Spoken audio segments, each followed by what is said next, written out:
I guarantee that's what will come out. And that'll be the next step. This is a step. And some Democrats actually were brave enough to say it, including Barney Frank. This is a step toward universal health care. Government-run universal health care. And there are a number of elements in this bill that lay the groundwork for that. So we have to turn that around. And we believe that, I believe, and many Republicans believe that health care needs to be reformed. But this is the absolute wrong way to do it and wrong way to go. So what's on deck?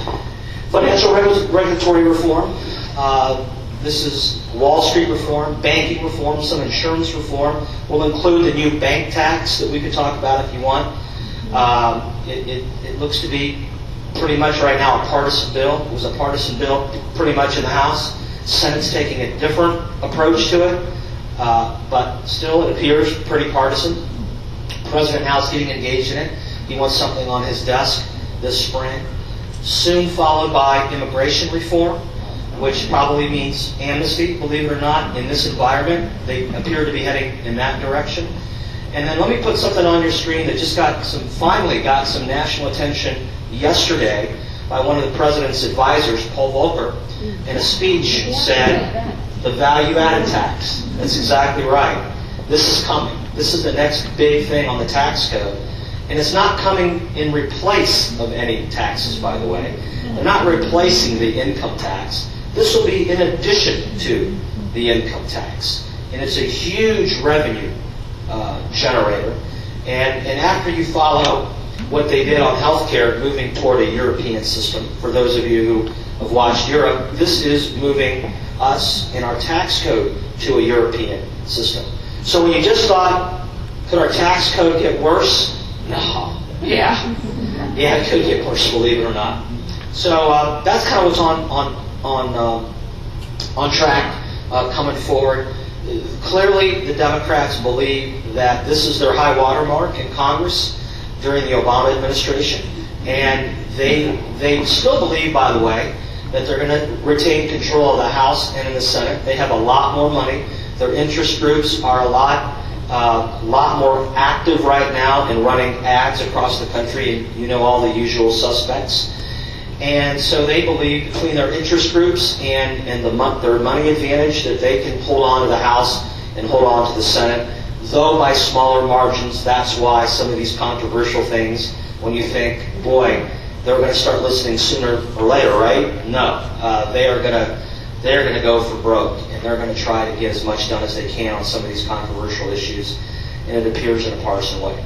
So that's why these controversial issues I've talked about, I think, are coming down the pipe quickly in the next couple months. So anyhow, that's kind of a quick overview. I know you guys have a lot of questions, concerns. Again, thank you for being engaged. I'd be happy to answer any questions, and I'm going to just turn it over to Tom to see how he wants to do the questions or are. Yeah, we're going to open it up for questions now, but we need to do this in kind of an organized fashion. So if you raise your hand, someone will come over and identify you. You can ask the question. You can ask anything you want. Please be respectful of not only Pat, but be respectful of everybody else that's in here. And we'll go with questions. Want me to call people? You want to? I'll let you do it. You had your hand up first. Yeah.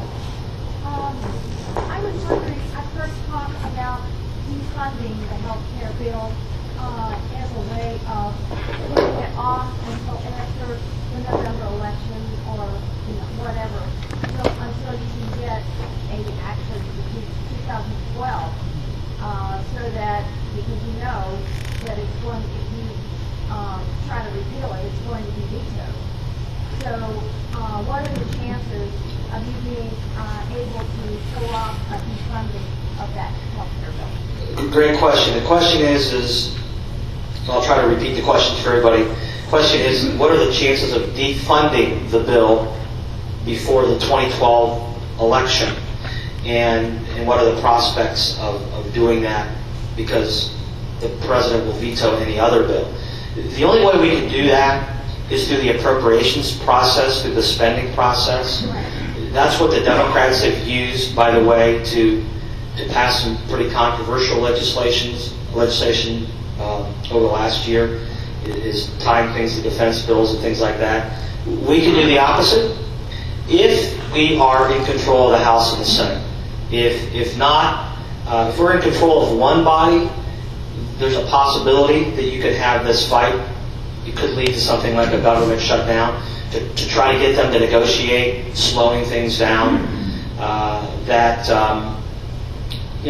would be, again, more difficult if you don't have the House and the Senate.